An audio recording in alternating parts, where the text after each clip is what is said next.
اللہ کے رسول صلی اللہ علیہ وسلم نے فرمایا الطیارۃ شرک، الطیارۃ شرک، الطیارۃ شرک، ثلاثا، 3 دفعہ آقا صلی اللہ علیہ وسلم نے فرمایا بدشگونی شرک ہے، بدشگونی شرک ہے، بدشگونی شرک ہے۔ بدشگونی نفع لاتی ہے، بدشگونی نقصان سے بچاتی ہے۔ مثال کے طور پر سابقہ کفار کا تذکرہ قرآن مجید میں گزشتہ درس میں سنایا تھا، سورۃ الاعراف اور سورۃ النمل کے حوالے سے۔ آج موقع ملا تو سورۃ یاسین کا تذکرہ کروں گا کہ وہ یہ سمجھتے تھے کہ پرندہ اڑایا، دائیں طرف مڑ گیا تو کام ٹھیک ہے، کرو، سفر کرو، کاروبار کرو، تجارت کرو، رشتہ کرو۔ اگر پرندہ بائیں طرف مڑ گیا تو سفر نہ کرو، یہ کام نہ کرو، یہ رشتہ نہ کرو، اس میں خیر نہیں ہے۔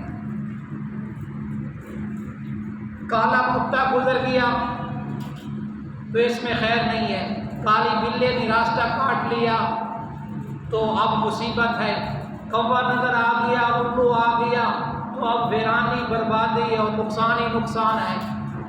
اس قسم کے وہم اور تصور جو انسان کے ذہنوں میں آتا ہے، اللہ کے نبی صلی اللہ علیہ وسلم نے فرمایا یہ شرک ہے۔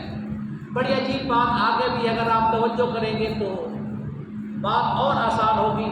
بعض محدثین نے اس کو لکھا ہے وَيُسَمَّى شِرْكًا خَفِيًّا، یہ شرک خفی ہے، یعنی اس قسم کا خیال لانا یہ چھوٹا شرک ہے۔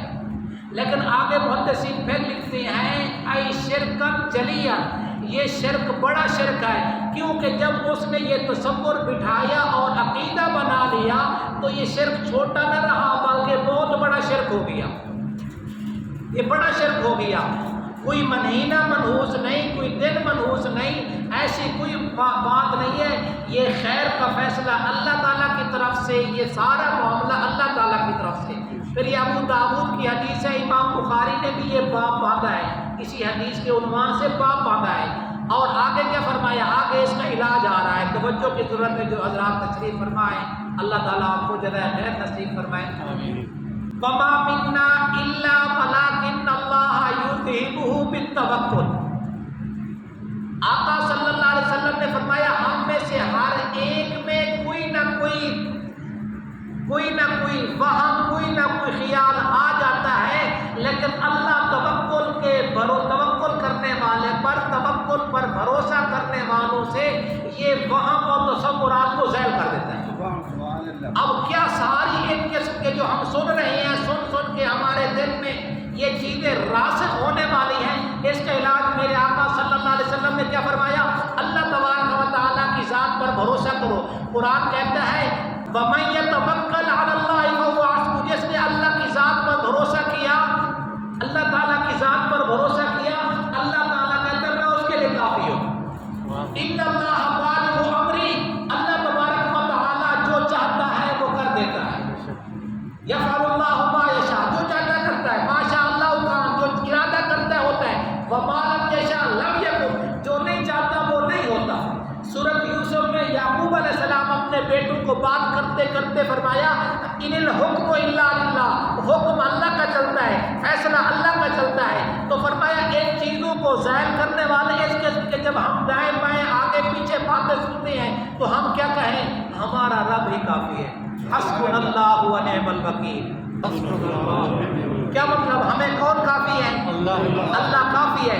جب انسان یہ بھروسہ کرتا ہے، اس قسم کا خیال لاتا ہے، یہ دنیا اسباب ہے، مؤثر نہیں ہے، اثر ڈالنے والا کون ہے؟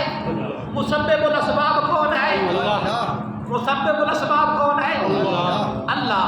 یہ اسباب ہیں، ہم قدم اٹھائیں گے، اللہ اس میں خیر ڈالے گا، اللہ اس میں برکت ڈالے گا۔ تو یہ عقیدہ بنانا یہ ضروری ہے۔ اللہ تبارک و تعالیٰ آپ کو جزائے خیر نصیب فرمائے، تمام سامعین ناظرین کو اپنی حفظ و امان نصیب فرمائے۔